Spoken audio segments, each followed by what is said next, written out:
But it's time now for the big story, and Suella Braverman is under increasing pressure following her critical comments about the police's handling of pro-Palestinian marches. This is a political headache for the Prime Minister Rishi Sunak, who must now decide whether to sack or back his Home Secretary. Let's get the views of leading Conservative backbencher, the MP for Lichfield, Michael Fabricant. Michael, lovely to have you on the show. Thanks for giving up a chunk of your Friday evening. Is your friend, the Home Secretary, trying to get fired? I don't think she is. What she is trying to do is say what she really believes in. And, you know, that might be an odd thing for a politician to do, but I think it's rather refreshing.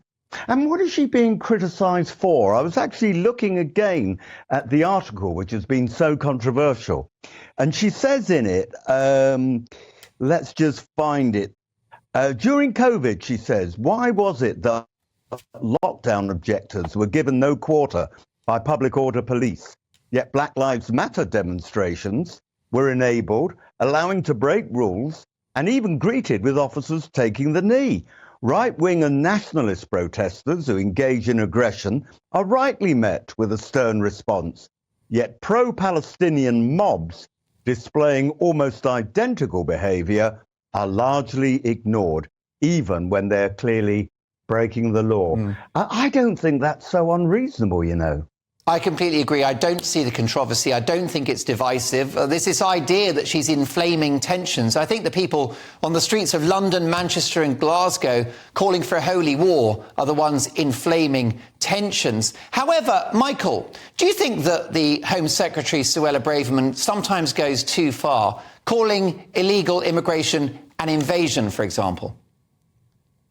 Well, in a way, it is an invasion. I just don't know why we're being so mamby-pamby in politics. Why can't we speak it as it is? You know, we mustn't be racist. We shouldn't be racist. That's wrong. Sure. We shouldn't be divisive. That's wrong. But actually speaking your mind and saying that illegal migration into this country, whether it be boats or other means, is in a way an invasion. Is that so unreasonable either? I just think calling a spade just occasionally is no bad thing. Does this story and the pearl clutching around the Home Secretary's remarks demonstrate just how disconnected the media and political elite are from ordinary people, the people that watch and listen to my show? Well, I think that is indeed a problem. Look, I get involved with used to run our by-elections, and I certainly help out in our by-elections, and I see canvass returns.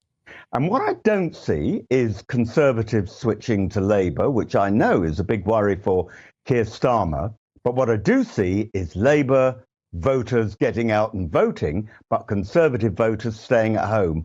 And they're staying at home because I don't think there is a message which is clear from the present Conservative government. And yet the one moment you have a clear message from our Home Secretary, we find that there's all this controversy. One or two colleagues of mine have called for her resignation, but I note they're the one or two colleagues who don't intend to stand at the next general election. And sometimes I think, you know, it's better to keep your mouth shut.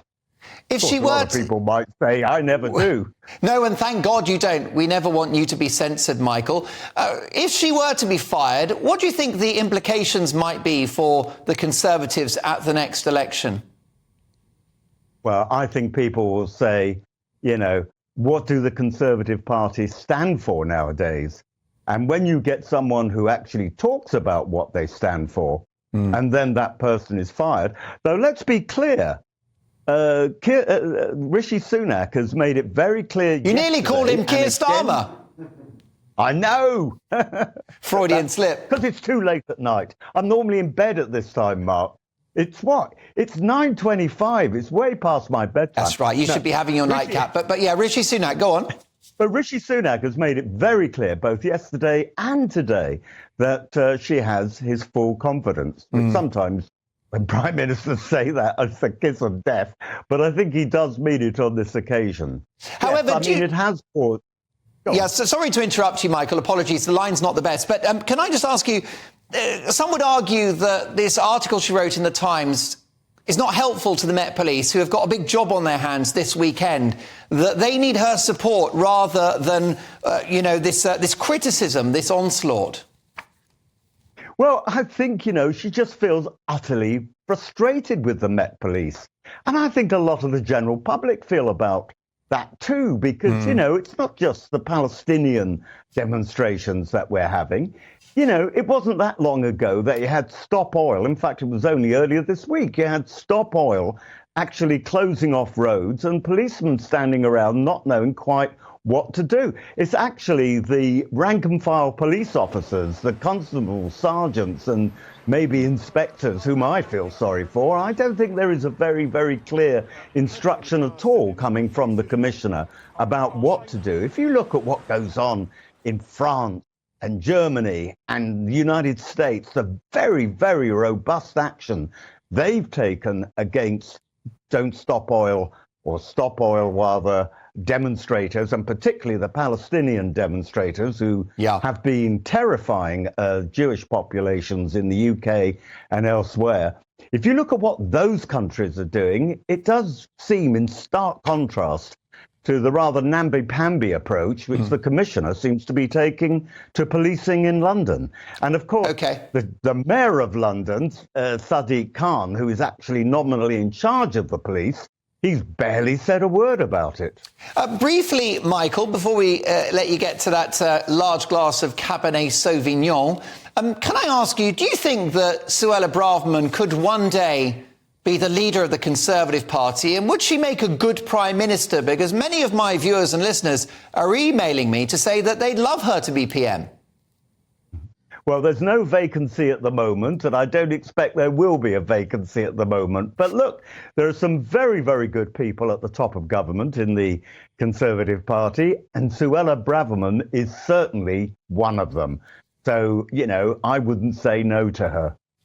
Michael, I'll quote you on that. I'll take that out of context and put that on the Christmas reel. Have an excellent weekend, and we'll catch up soon, Michael. Take care. Brilliant stuff. A fascinating conversation.